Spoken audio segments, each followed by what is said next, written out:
everybody, welcome back to the Consummate Athlete Podcast, where we talk all about different sports, different training, and different ways to be a better, stronger athlete overall. I'm Molly Herford. I write about all things sort of fitness and outdoors related, and most recently I'm back from a bike packing trip in Arizona. And I'm Peter Glassford. I'm a registered kinesiologist and an endurance coach. And I was just out west on Vancouver Island for Canada Cup, the first mountain bike race. Took a few juniors or young athletes out, and we raced that and went well for most of them. Some really good exposure to technical terrain in that west coast, I guess, lifestyles. Maybe it's a lifestyle, but the rocks and the roots and the sort of damp weather.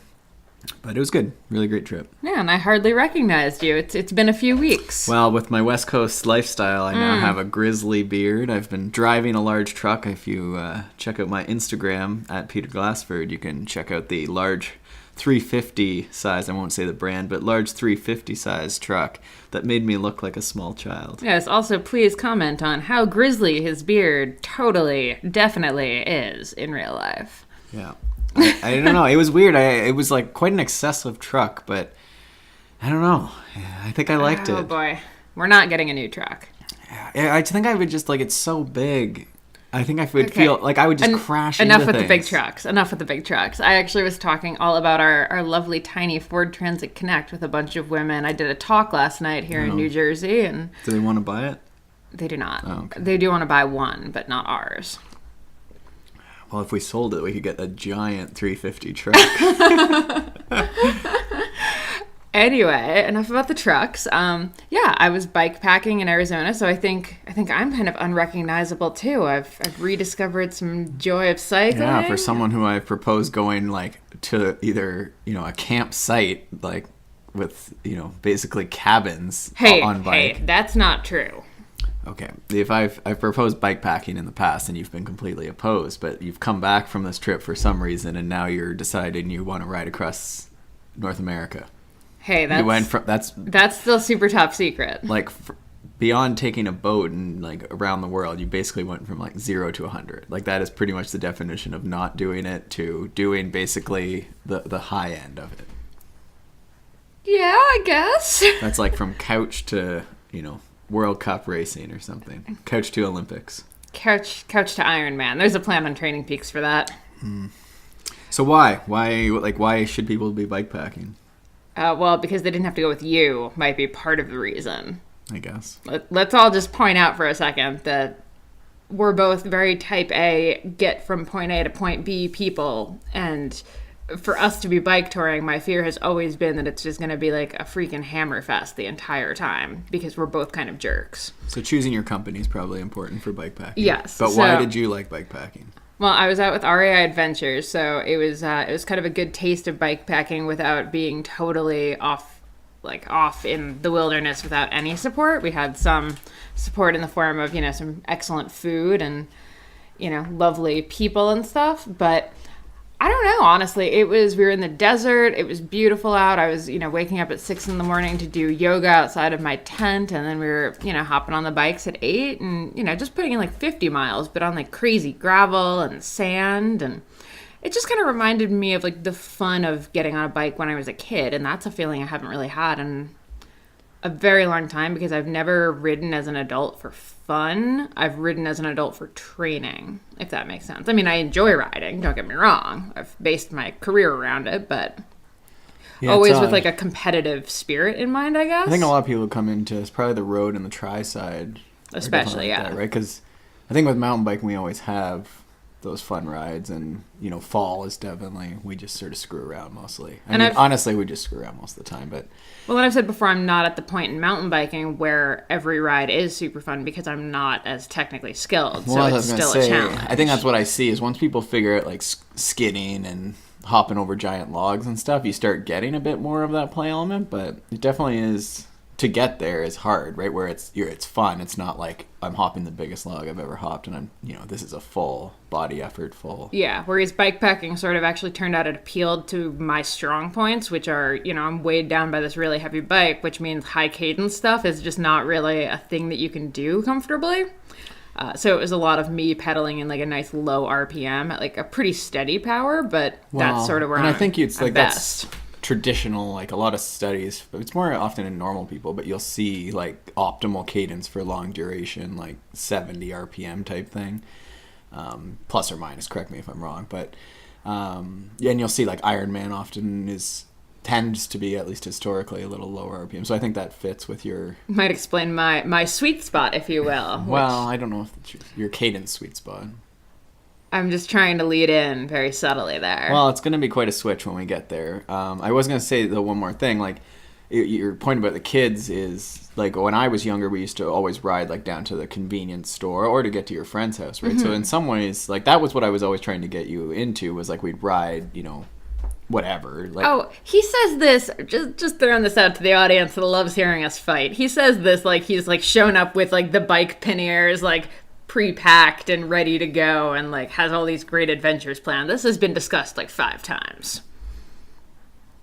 I definitely wouldn't use them unless we were actually bike packing, but I just propose that we start. I have an article about this that we'll link to, but you just start by riding to like a friend's house, and as an adult, your friend's house can be a little further away than it might have been in your youth. We can ride to a friend's house. So I don't think there's much else going on. We're doing a couple clinics coming up in Toronto area. You just did a talk last night here in New Jersey. You're finishing off yoga over the next month. That's going to be a big focus. Yep. I don't know if we have other events or... Yeah, I've got a talk in Barrie, Ontario in early May. I've got a talk at the Rafa Cycle Club in New York in early May. Probably a few more things kind of cropping up in there as well. Yeah, we have Collingwood Cycling Club, or not Collingwood Cycling Club. It's starting up too, so you should get your membership. It's the road club, but we're starting also a mountain bike club in Collingwood called Cork. You can check out the website, which I think is genius, cork.bike. So that's corc.bike. That is a website. Please use it, because Peter really wants you to. I bought it specially, actually. We actually have another website, but I don't know what it is. So it's a really long URL. Anyhow, that's fun on Thursdays, toonies and sort of social rides, very fun atmosphere. So you can check that out there. We don't need to belabor that. Now, let's actually get into maybe what today's podcast is about. Yeah, really excited for today's guest. So today we have Frank Overton to talk all about sort of his background in cycling and everything, but also sweet spot training specifically. And I mean, a lot of you might recognize the name Frank Overton. He's, super well known in the field of cycling coaching. Well, he coached and coaches still, I believe, Phil Guyman, who we've had on the podcast, and you've probably seen his YouTube and Strava antics. So Phil was racing. He did Paris-Roubaix and was on the Cannondale Pro Tour team. Yeah, and I've run into Frank at cyclocross stuff, at Masters Nationals and stuff in the past. And he's definitely built a name for himself. Certainly in the Colorado area, but like you say, North America, as I dubbed him as Mr. Sweet Spot. I don't know if he liked that, but probably not.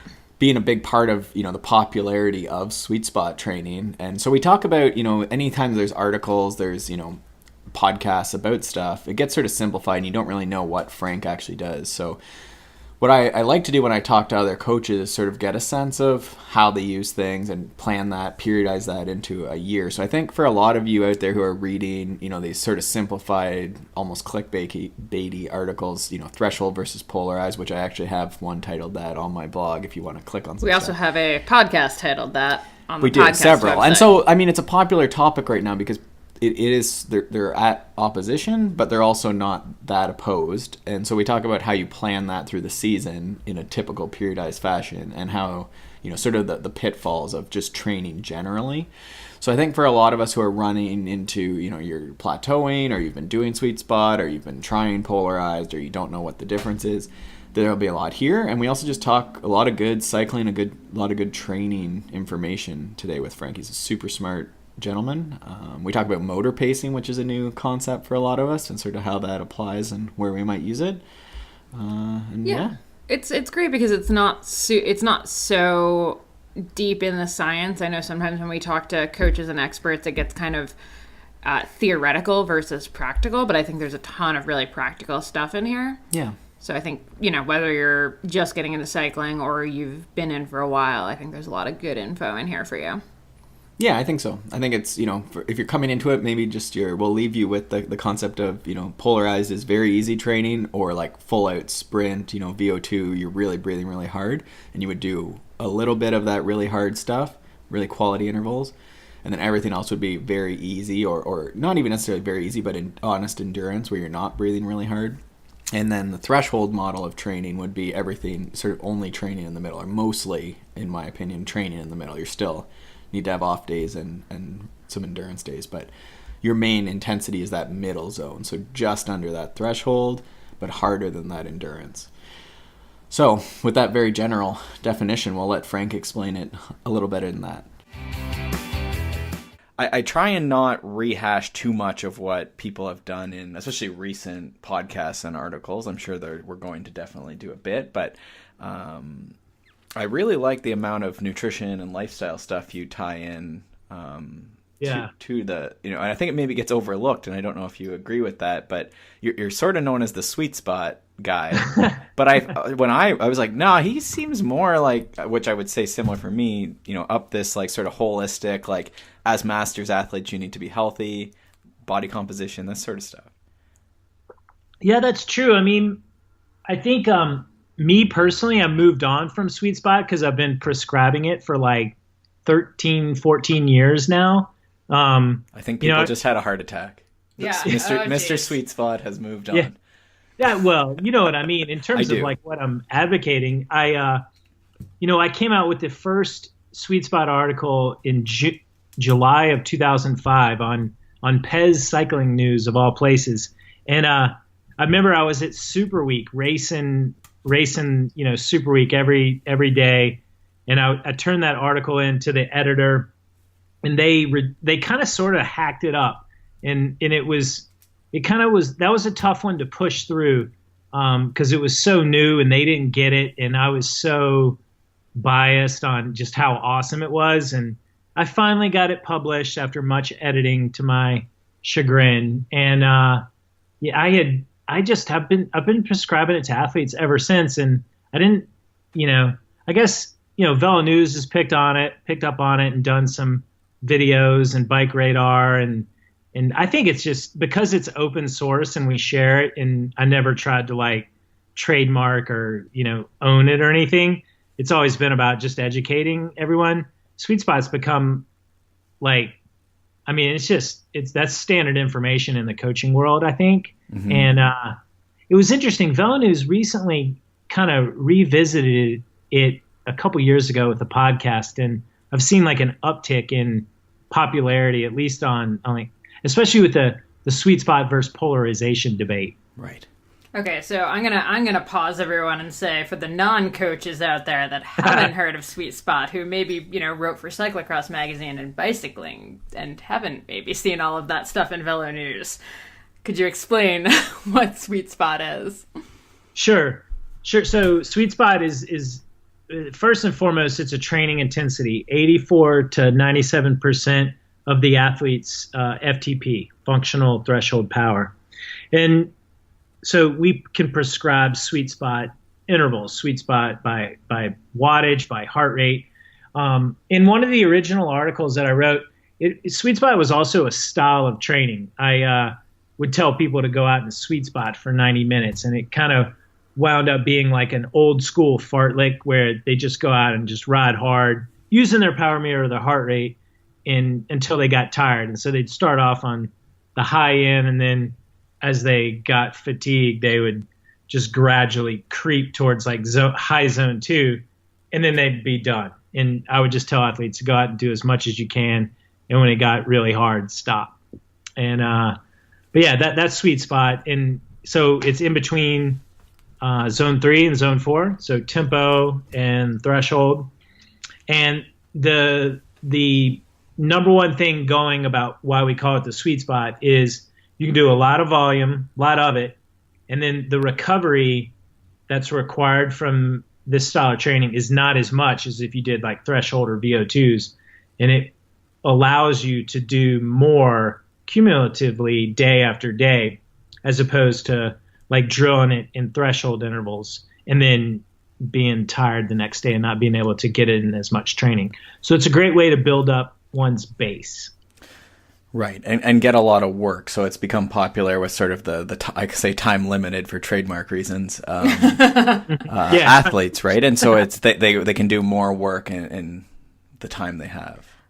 Correct. It's a wonderful way to make TSS if you're into the power-based vernacular, the in training peaks. Yeah, I think it's also probably popular with masters, and I mean, I would say from someone like myself who maybe doesn't love going super hard, that feels like it's a hard enough thing that I could do, but like not so hard that I just will ignore it on my training. Yeah, it's really easy on the head mentally. It doesn't take a big mental match to go out and do sweet spot intervals, whereas threshold, when you have to go as hard as you can, there's all this pressure, and that's much more difficult, and that requires less like energy. Mm-hmm. And it's, we had another episode with sort of my mentor, Steve Neal, who's a coach up here, and we always called it tempo, but honestly we're talking the same language in terms of durations and intensity from wattage perspective. And he was of the opinion that, a lot of athletes, especially these masters athletes, are so, they have a lot going on mentally, long days at work, whatever. Mm-hmm. And so sometimes they can't achieve the actual threshold work you're looking for, the VO2, the anaerobic. So it's not even necessarily a discussion because it's in some cases the only option. Yeah, exactly. I mean, you can't drill it every day. So sweet spot is a lot of days in the, you can do 3 or 4 days of sweet spot within a week versus 1 day of threshold, if at all. Right.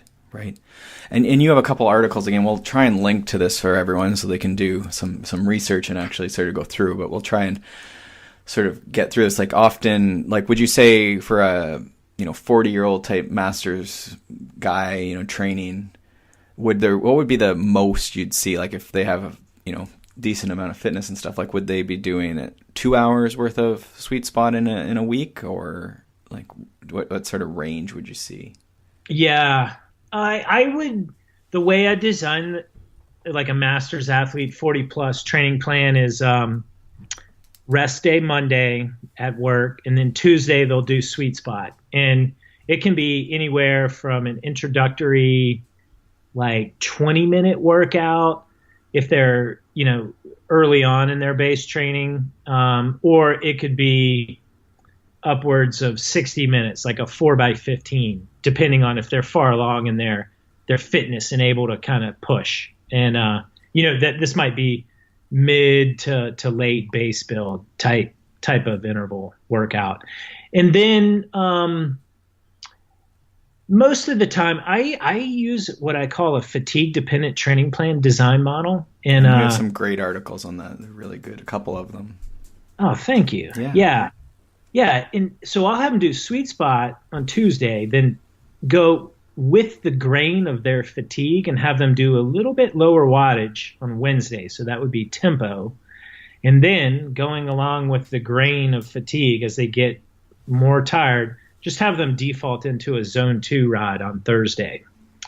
And then rest on Friday. And then there's the weekend. And this is especially applicable, to tomorrow. It's like Saturday. It's like the cyclist holiday. And everyone's going to go out and presumably do a big ride or do their team ride. And what it becomes is a giant sweet spot session. And if you instruct the athlete to do that. So I'll tell athletes to do anywhere from 60 to 120 minutes of sweet spot work. If you're obviously a higher level masters athlete, you can do more versus maybe you're 1 to 2 years into your cycling, you might do a little less. But what I do is say, okay, let's do 60 minutes this Saturday of sweet spot work, and then analyze that data, actually quantify it, and say, let's do 30 minutes more next Saturday, and let's try to do 30 minutes more the following Saturday. So everything is a progression from where they can start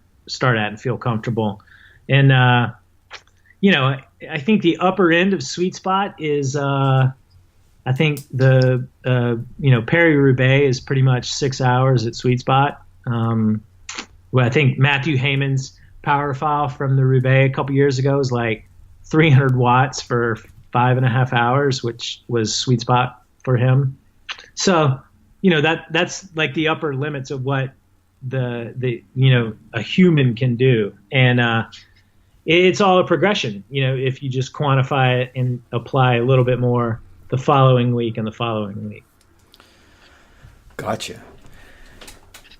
So one thing that and I think we're on the same page, but I guess I just want to think through this and see if it sparks anything. If you have, this, I guess, Matthew Heyman or a Phil Guyman, who you've coached as well. We should point that out for folks who don't know you. So we were riding together last week. Did a lot of sweet spot.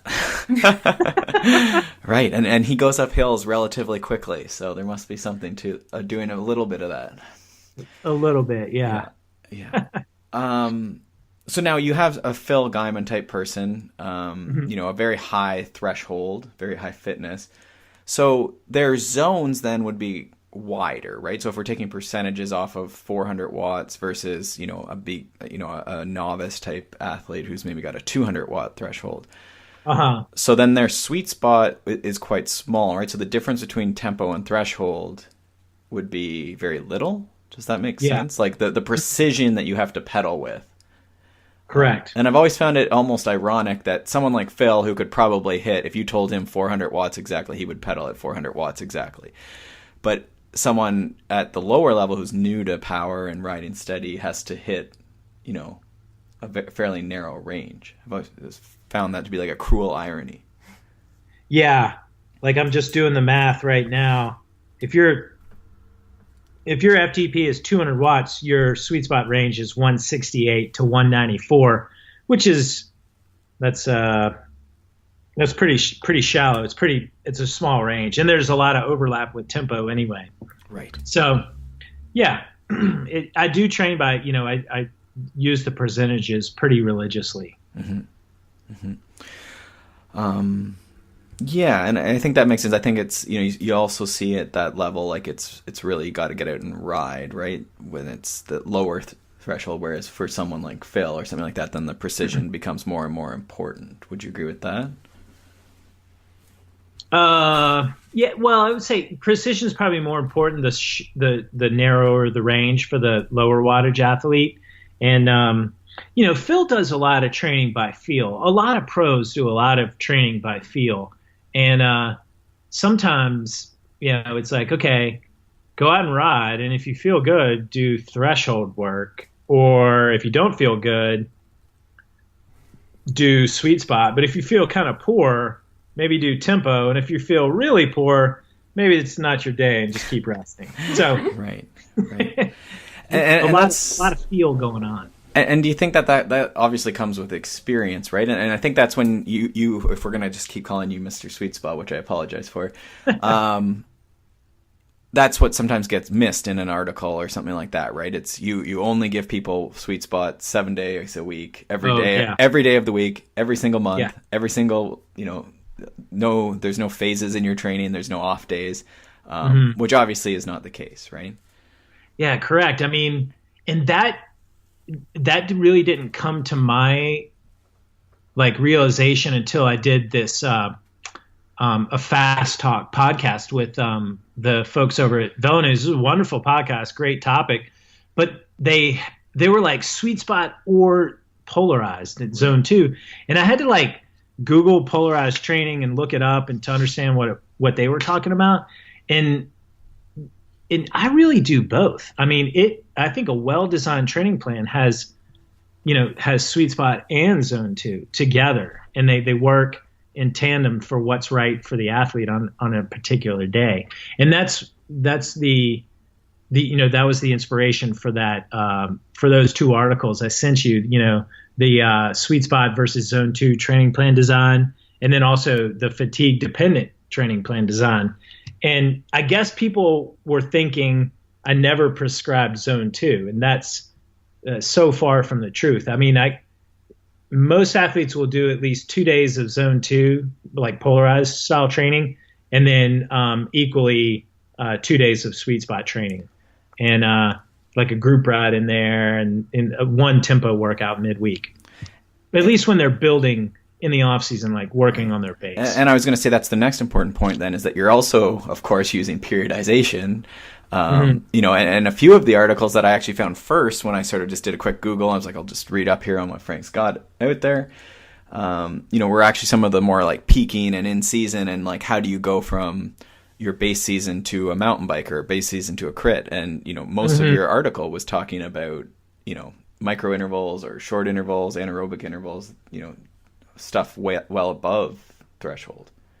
Oh, yeah, without a doubt. I mean, I'm working on a new article right now. I'm titling Switching from Base to Race. And I've always been a big advocate of race-specific intervals and matching and designing the interval workouts you do to meet the power demands from the races which you are training for. And so, like, my approach is I just drive an athlete's CTL, their chronic training load, up as much as I can in their build phase, like using sweet spot and zone 2. And then when they get, you know, 2 to 6 weeks out from their first race of the season, that's when I do what I call the switch from base to race. And then we start doing full gas race specific power output intervals. So like you mentioned, mountain bike intervals. Mountain bike is just so anaerobic. So they do a lot of anaerobic work, Tabatas,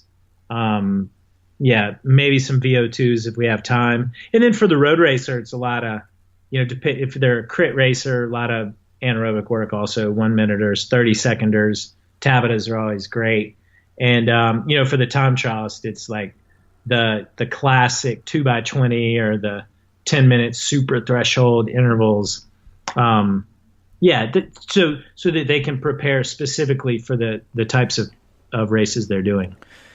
Yeah, and I think, you know, trying to get, we've spent a while here now on the more sciencey side of it, but I think that practical, you know, I think, and we have listeners who aren't only cyclists too, but I think some of the interesting stuff that you do as well, which, you know, you could say, oh, well, that's obvious, but I think it's so obvious that most people don't do it. But you talk about, you know, you're going to do a 30-minute time trial, so you're going to do 2x15-minute intervals, and you're going to do it maybe on a similar course, and maybe there's a little punchy 30-second effort.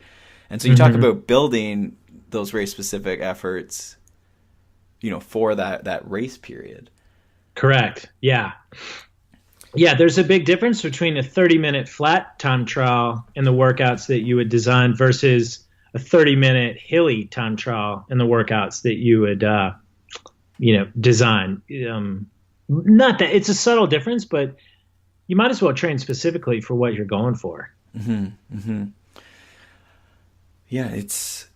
And then the other piece that I like in some of your work on the sort of peaking, and I assume this upcoming article we'll talk about too, but the importance of sort of the rest and the lifestyle piece, you know, especially for masters as we get to peaking. I always say the sort of the working person's peak is in some ways almost more around sort of the getting the lifestyle stuff so that it's not going to interfere. And I don't know if you battle with that as well, but like things like just, you know, work gets really stressful that week, or, you know, they didn't tell family they were going to, you know, lay around the house and disappear for 4 days. So can you talk a bit about the lifestyle side of sort of that race period? You know, those 2 big races of the season, you're going to really focus on. I have this phrase I call monk mode, and I bring it up with the athlete well in advance, but I tell them 6 weeks prior to their A event, you got to go into monk mode. And what that is, for those 6 weeks, you got to live like a monk, eat, ride, sleep. And you have to minimize stress. You know, you have to tell your family about it. You know, if you are able to control your schedule at work, you know, put off those projects until after those 6 weeks. Or, you know, get them done before those 6 weeks. You know, if you're shooting for a national championship, you know, obviously no Disney family vacations. If you have the option to. Again, that seems schedule. Obvious, but very common. Very common. Oh my gosh. Like, Yes. But it's a Yeah, vacation. when Memorial. What's that? But it's a vacation. It's gonna be Yeah, so but relaxing. so the 6 weeks though, and then it's like, yeah, and I'm gonna take 2 weeks off, a week out. But Yeah. No. That monks do not do that, and you have to just. My other expression is similar. I call it DEFCON 1. You just got to go into DEFCON 1 if you remember that movie War Games, and those are, if you've been training all year for an event, those are 6 weeks out of the year where you've put in tons of work, and if you can just really focus up, then you're going to be all set. But a lot of things can be unraveled, in a lifestyle way. Like if something blows up with work, you get in a fight with with your better half, all sorts of things come up. But one thing you can control is your training and your racing and your nutrition and your training plan and your sleep. And, during monk mode, that's like a time to maybe, if you haven't been getting massage, to get, schedule a couple. If you've been getting it once a month, maybe go up and do it more. It's just a period of time to really get serious and double down and focus up on, maybe it's the upcoming cyclocross season, maybe it's Masters Nationals, for road, anything that you're focusing on, it's that time to really, win in the kitchen, go to bed earlier, all the things that we write and talk about. I like that you said you can control your nutrition, and I was just writing about this for even myself, but I think I see it a lot with a lot of other athletes where they'll say they can't control their nutrition because of, XYZ outside factors. So, we were just over at Friends for like a family dinner, and, you get the third glass of wine because someone poured it for you. And then I'm going home being like, oh, well, I couldn't help it. Like, she poured it for me. It didn't really have an option. And then, a day later, I'm like, wait a second. Like, I am a competent human being. I think I could have said no to that. But I think there are a lot of people that would argue they don't have control over their nutrition. What do you say when someone, kind of has that mentality? It's a delicate. You have to be persuasive, and it's delicate, and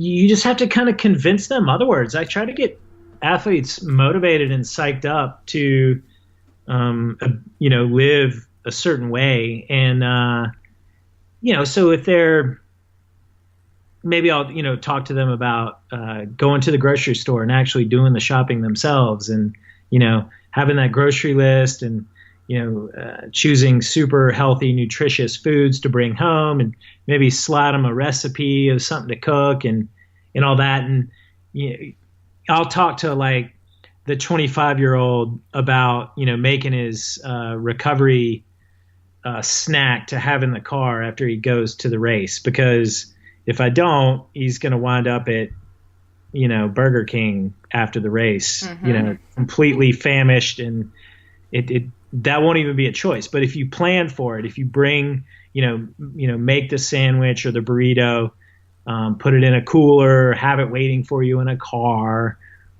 things like that. Or, I coach this one physician right now. He's on call frequently, and he is stocking his on-call refrigerator with vegetables and fruit and healthy snacks to consume, at 2 a.m. when he's working. And we make fun of it. He snapped me a picture of his refrigerator the other day because his other doctor friends are making fun of him. And they're jealous because they wish they weren't eating out of a vending machine.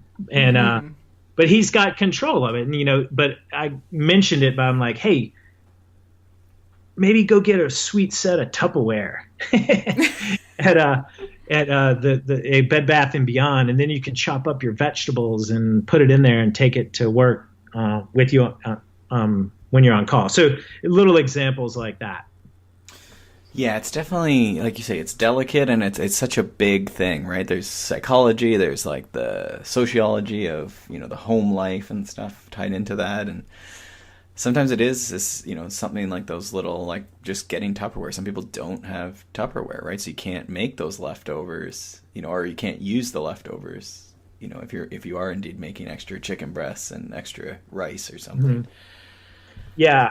Well, I've coined the phrase "winning in the kitchen," and I got that from my mechanic friends in cyclocross who coined the phrase "winning in the garage." Like gluing your own tubulars and dialing in your bike and bleeding your brakes and just making sure that your bike was gonna support you on race day and you have no one else to blame if you don't finish the race. If you had a mechanical, and they call that winning in the garage. And so I took that and I'm like, you can win in the kitchen. You just got to win in the grocery store. And you actually have to do the shopping yourself. If you have a recipe, like if you're married with kids and your spouse does the cooking, chances are you're not going to be that invested in your nutrition. But if you go to the grocery store and actually shop for the ingredients and then you have a recipe, you're going to be more invested in what you eat. And that's a great way to, like, what I call win in the kitchen. I love that. Actually, sorry, Peter, I'm just interrupting you. Tom Hopper, the mechanic for Aspire Racing, always used to say, luck favors the prepared. Yeah. So pretty much the exact same kind of situation. Yeah. Can apply to anything. Yeah. Yeah, totally. I mean, in Hopper, prides himself on, Jeremy's never had I can't even recall the last time Jeremy had a mechanical. No, I got to work with Tom over this season, and the man is like the most prepared person ever. And like it was awesome being able to even, I'll call it apprentice a little bit under him, but like, yeah, he's awesome. For sure. Yeah. He comes and does a tech talk at our Jeremy Powers cyclocross camp every year, and it just blows people's minds, the level of the depth of which he goes into and just the knowledge of all the little tips and tricks. Yeah. Yeah. And he's so like, it's like seeing anyone who's, professional at something. Like we had a chain break, actually not on Jeremy's bike, but thankfully, and I was just like, so caught off guard. And then Tom, like, he's just like, he puts on his gloves and then he's like fixing this chain. And, cyclocross isn't like mountain bike. You have a bit of time to do it, but still he had like 4 minutes to change the chain. And it's just like backpack gets unzipped, chain comes out, Yep. If his gloves go on, chain goes on, he tightens the chain. He's like a surgeon in the ER. It was exactly like, well, we use surgeon's gloves too. Yeah. But all that to say, one thing that I like to say is that, our goal for race is to make it so that it's just about pedaling. And a lot of these things you're talking about are things, I feel like a lot of masters athletes especially just focus so much on the pedaling, sweet spot, sweet spot, sweet spot. And they're missing these other things that you're talking about or whoever's talking about, right? That actually can have a huge, if we're all 5 to 10 pounds overweight, it doesn't really matter. Like that sweet spot's going to get pretty buffered down, right? Any of that benefit if we're carrying around extra weight. Oh yeah. I mean, it's everything you do on the performance level. And maybe it's about a month ago, I polled my coaching friends on an article I wrote, 7 Habits of Successful Master Cyclists. I was inspired by that book, 7 Habits of Highly Successful People. And we came up with 7 things, like they go to bed earlier, they ride in the morning, they win in the kitchen, they recover well. Some other things were Colby Pierce, a super coach here, said they lift weights, they, do resistance training. And Adam Meyerson said they do intervals, but he related it to he does less intervals at a higher quality than more intervals at a lower quality. And that evolved too, I believe. I read that today actually, but he said that it like when he was pro, he did more, and now he does less, but he focused on quality and doesn't stress as much about the overall volume, right? Like he makes sure he gets those key workouts in. Yeah, because most master cyclists have also been 20, 30-year-old cyclists. So they know what they used to be able to do. And that's the mindset is I want to just get back to that. I want to be able to do 6 VO2 intervals. And now I work it in where I have masters athletes do like four really good ones instead of six ones at 95%. Yeah, and I think there's, I do like VO2 stuff. I work mostly with mountain bikers, but I came from doing a ton of, again, sort of tempo or even sweet spot stuff as sort of the base of that. So without pigeonholing myself into Mr. Tempo, but I guess Mr. Tempo and Mr. Sweet Spot are talking. Yeah. But all that to say, I think the skill of pedaling really steady at sweet spot, especially if you're going to be doing marathon, or the skill of standing up and smashing a mountain bike climb for a VO2, irregardless of whether we agree or disagree on the physiological benefits, right? There's a certain skill, a race skill there, that if you can't stand and smash a 3-minute climb on your mountain bike, it's going to be pretty hard to win a mountain bike race. Yeah. Yeah, without a doubt. You gotta. That's a custom design workout right there. Mm-hmm. Okay, Did you have anything else on nutrition? I was just going to say, since we're talking nutrition and lifestyle, before we started recording this, you mentioned a certain gadget that you've been into lately that's kind of focusing more on the recovery side of things. So yeah, I feel like we need to talk about this. Yeah, so it's called a Whoop, WHOOP, and I use the analogy. It's like a power meter for my recovery, and because I'm having the same realizations and light bulbs go off right now with the new usage of my Whoop that I did with a power meter, back in 2000 when I first got my first SRM. And it's if you've heard that expression, you can't manage what you don't measure, and you can manage what you can measure. Mm-hmm. That's what the Whoop is, and that's why it's like a power meter. And I'm gonna butcher this probably if anyone from Whoop is listening, but it's a band you wear around your wrist, and it measures your heart rate 24/7, and it records your strain from your training during the day, and quantifies that, and then it measures your resting heart rate, and it measures your HRV. And HRV training is new sports science. It's been around for a couple years, maybe longer, but there's a lot of people using HRV, and so your Whoop takes so in addition to measuring your heart rate and heart rate variability, it measures your sleep big time. If you've used a Fitbit or a Garmin watch, it'll say you got 8 hours of sleep. Well, the Whoop tells you, okay, you were in bed for 9 hours, but you actually only slept for 7.5 hours. And of that 7.5 hours, you were awake 75 minutes. You had this much REM sleep. It measures something called SWS, like your deep sleep, how many times you were disturbed and got up or woke up, and like sleep cycles. So it's very way beyond what a Fitbit will do in terms of measuring your sleep. And so it takes your strain, your heart rate variability, and then the quality of your sleep, and the end result is it gives you a recovery score. And there's 3 types.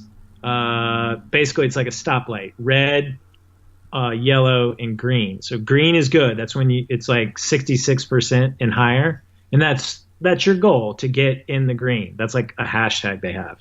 And the middle is yellow, and then red is low recovery, meaning you're probably not going to have a good day of training. And a lot of times your recovery is just merely a function of how much training you've been doing. Like if you go out and do 2 4-hour rides on Saturday, Sunday, not surprisingly, your recovery is going to be low, like on Monday morning. And no surprise, it's like, hey, I got a recovery day in here already. And then what you want to see is that you go back up into the green on Tuesday.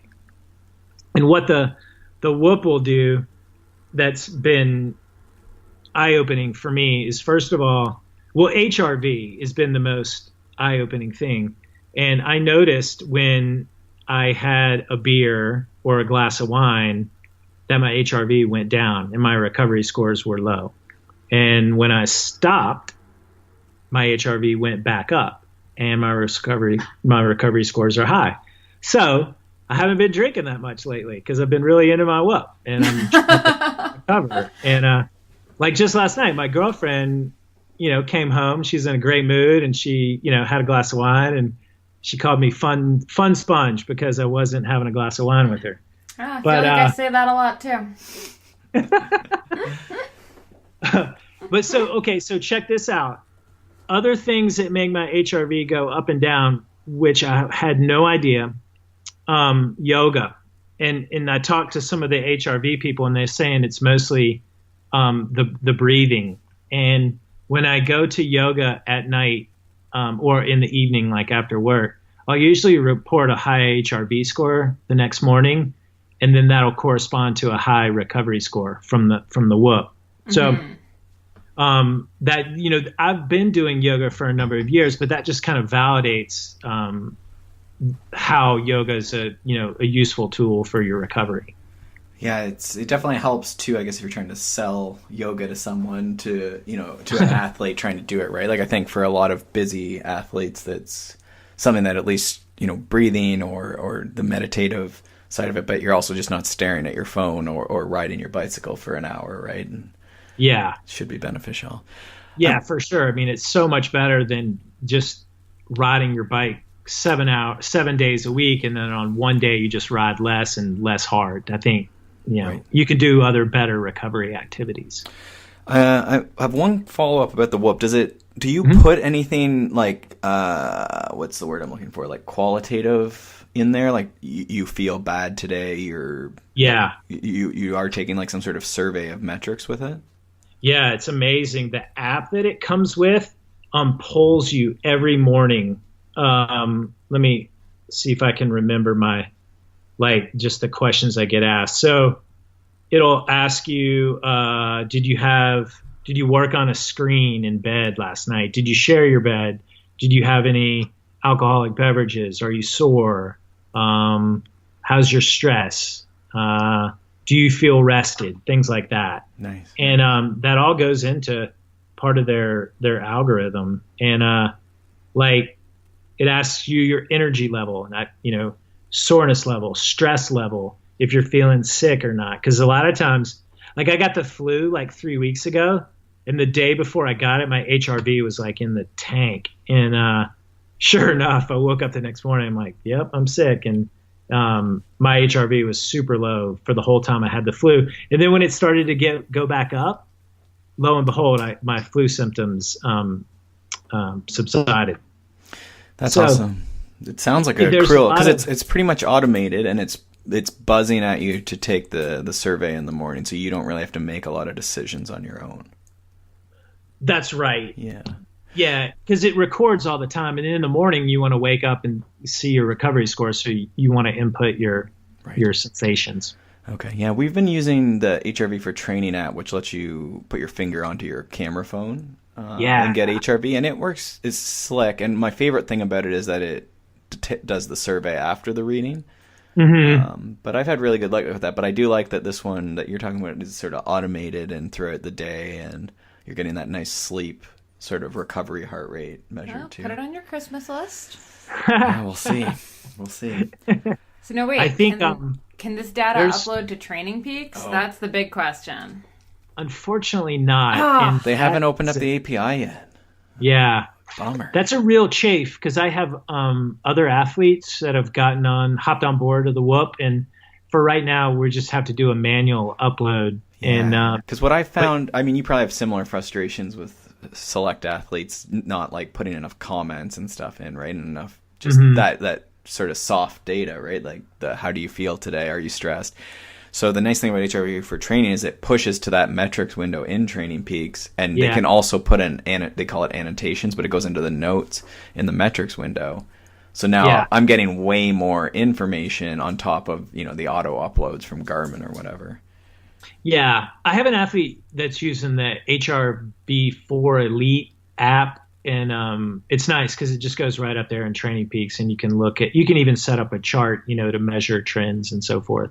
Mm-hmm. Mm-hmm. Yeah, exactly. Yeah, that would be one of my biggest wishes of the Whoop. And but yeah, the app is amazing. I guess if you're really interested, you can just ask the athlete to share their Whoop login, and there is a web interface, and you can just go in and look at their account that way, I suppose. Okay, they haven't made any sort of like coach interface. They have what's called a team interface, like if you're on a team, because the Whoop people seem to be mostly concentrated on like NFL, NHL, NBA, Gotcha. Baseball, and that's where that I've sort of heard. thing. Yeah. And so they're kind of on this like team thing where like a whole team will have access, and I guess there's a coach going in there and looking at that. Okay, well, hopefully they're going to send you some new stuff and some new products and send some more whoops to you for that sort of advertising you've given them. I think we're going to end up buying two. Yeah, well, so. we will for sure. So, they're pricey, so yeah. I think I did look at them, and I also was like, I got this HRV for training, and Marco, the guy who made it's a pretty good dude, and I was like, I don't know, it's working pretty well. But I do like the good gadgets. Before we leave nutrition lifestyle, I wanted to get, and this can be fairly rapid fire. You don't necessarily have to explain it because it is nutrition, and everyone will be upset no matter what. Where do you stand now with like these fasted rides? I guess I'll leave that as a rapid fire. Are you using fasted rides? Are you not into that? No, not into that at all. Thank you. Good. Let's just leave it there. Yeah, I like that. We're done. Okay. Yeah. I don't think it needs a lot more. Like I think if I read into your articles and just what we've spoken, and I've heard you on podcasts and stuff, like it's, to me, the bigger struggle is people just eating reasonably, like you say, cooking, doing their cooking, fueling themselves appropriately. Would you agree with that? Oh, for sure. Without a doubt. I experimented with keto, like a keto diet, couple summers ago, and it was terrible. I had no energy. All my training sucked. And my mindset was like, oh, just get through it. As soon as you become ketogenic and start burning fat, it'll all work out. And I never even got that far. It's just too much. And I don't think like a keto diet is it may work for some athletes, but not for endurance athletes. Yeah, I'm open-minded to, certainly if there's any illness or, they're talking about cancer and stuff like this, like that's fine, but that's somewhat irrelevant to this. Yeah. And I think, they talk about the delicate stomachs, or if you're not going to be able to eat because you're doing like some crazy ultra run across, some remote country, it'd be good if you could burn fat and not need, 1,000 gels with you. Right. When there isn't the option, but I don't know. It just seems like the downside, like the potential downside is just so big for some of the metabolic, potential payoffs we're talking about. Well, the downside for me doing it is you'd get murdered in your sleep. So it could be. Yeah. Could be. It makes you grumpy as all get out. That's for Yeah. sure. Yeah. Okay. Let's move past that. that was your only rapid fire. You just like faked him out with rapid fire. Yeah, I guess I don't. Did you have more on that? I mean, I don't know. Think, I wasn't aware I think we we were covered doing most rapid of it. fire. Like he brought up keto on his own, so he had the next rapid fire. Yeah. So you eat carbohydrates. We agreed. Yeah. I've been working with a nutritionist as of late. It's Dr. Phil Guglia, and I got turned on to him through Phil Gaiman's did a lot of work with him, and he's a brilliant guy. He's out in Hollywood. He's like kind of like the nutritionist for the Hollywood stars, and like Chloe and Kanye and Chris Pratt and Phil Gaiman. all that. But he's got like a PhD in nutrition from Duke University, and I went out and visited him last week. And he advocates a high metabolic diet, and he's got me eating more. And I can safely say, with my Whoop combined with my nutrition, my training is just accelerated. And every day you feel good on the bike, and you're eating more food to fuel your ride, and you're working on changing your body composition through training and nutrition rather than dieting. And it's pretty amazing. So he's the exact opposite of fasted rides. He like wants me, eating, high carbohydrate, food 2 hours before, and like a pre-workout cocktail, and gels during the ride with like sugar, and then sugar and fat during the ride, and sugar and caffeine to finish up the ride. So that's a style of nutrition that I think is beneficial to most endurance athletes.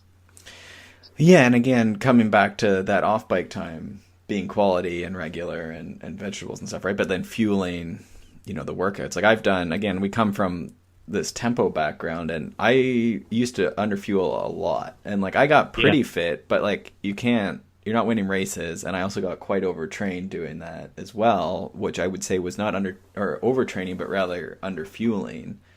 Mm-hmm. And I still wasn't winning races despite my tremendous, like I had endurance adaptations, like I had burly sweet spot, we'll call it. But, again, I'm not winning races. Right. So, yeah. Well, it's like when you do your tempo rides, when I prescribe sweet spot rides, like the long ones, I always tell athletes, it's like your ability to accomplish this workout is largely dependent on your nutrition, and you're going to have to bring nutrition with you and fuel that ride as you go along, because you'll run out of energy, and it's like a Ferrari coming to the side of the road with an empty gas tank. Yeah, and I've seen it phrased in a way that you will end up training in that if you're riding enough, or frequently enough, that you'll end up training depleted at some point. Like it's going to happen. Oh yeah. Right? Yeah. We all bonk and run out of food, or you just can't keep up. This is 2 days of sweet spot in a row, right? Or two 4-hour rides on the weekend, right? Like you're going to be tired, right? Oh yeah. Yeah. And a lot of times your caloric expenditure exceeds the rate of gut absorption for calories per hour.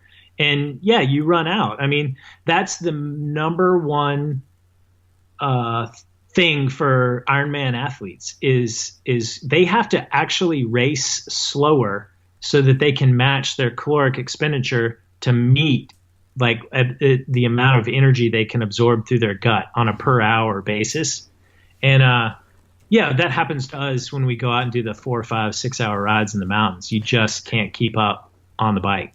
Yeah, and I feel like in addition to that part that gets overlooked is, that off-bike nutrition time where we're eating, healthy fats, we're leaving, I should say healthy meals with healthy fats, and then leaving, those 3 or 4, whatever hours between meals, that gets overlooked, and, we're sort of just skipping that sensible nutrition that's going to make you, you have to burn some fat in that process of your day.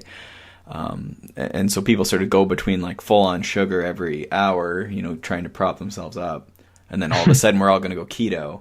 But that middle ground of well, why don't we just do some endurance and, some well thought out training with some recovery days and eat regular timed meals with decent food and just see how we roll like that. Oh yeah. Yeah. A sensible diet with, carbohydrates, proteins, and fats. 100%. Yeah.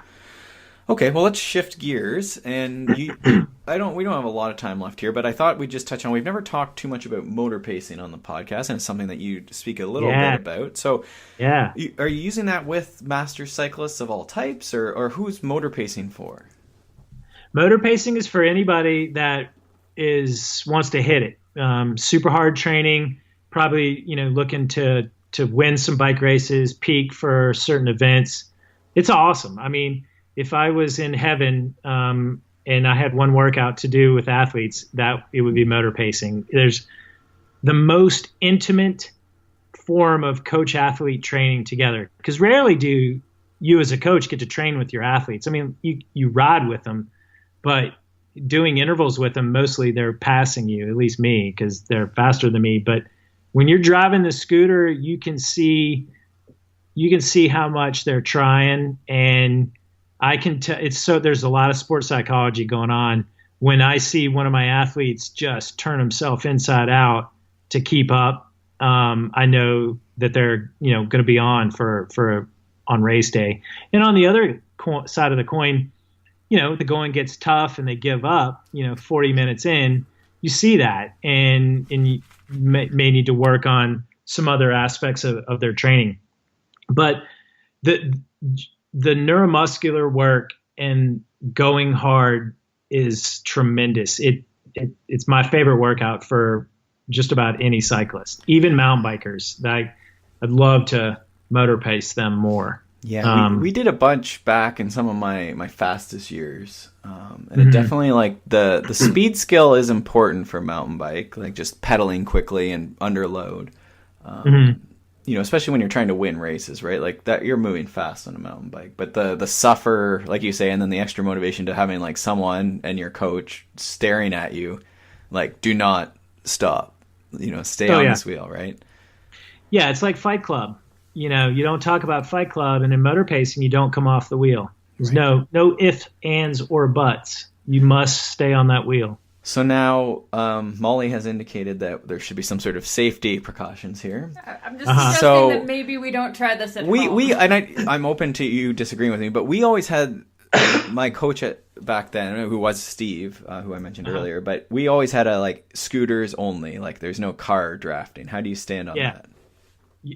No cars. That's not safe, and it's not even realistic, because a car puts up such a huge draft that the athlete, you wind up going like 40 miles an hour, and that's unrealistic. It's too big of a draft. And you see it over in Europe where, you know, whole teams will do 2-up pacing, and it's just unrealistic. But it's got to be a scooter. Even motorcycles, they're too fast. They jump. And the shittier the scooter is, usually the better it's going to behave like a bike. And right. I just, you know, when I'm teaching a new coach how to motor pace, I just tell them, imagine you're Jens Voigt on the front of the peloton, and you just want to keep your momentum up. And you have to dial back on the throttle when you go up a hill, and then you accelerate as you crest that hill and go back down. So I know, and that's what you use the mirror for. You make sure that the athlete is pedaling, and if they're coasting, you're under driving them. Right. So yeah, you really accelerate on the downhill. That's another huge thing in motor pacing. Okay, so people should be careful and have a crappy scooter, but a skilled driver is a good thing to have. 100%. Yeah. But I think we have, our current scooter has 31,000 miles on it. It's all motor pacing, not a single thing else. And I ran another scooter into the ground before that, so that's probably another 15. And I'm proud to say we've never had an accident. And the driver has to pay attention and be alert. You go through a little safety talk with the athlete beforehand. There is a couple of bailout rules just in case. A lot of people ask me if I use a roller bar, and the answer is no.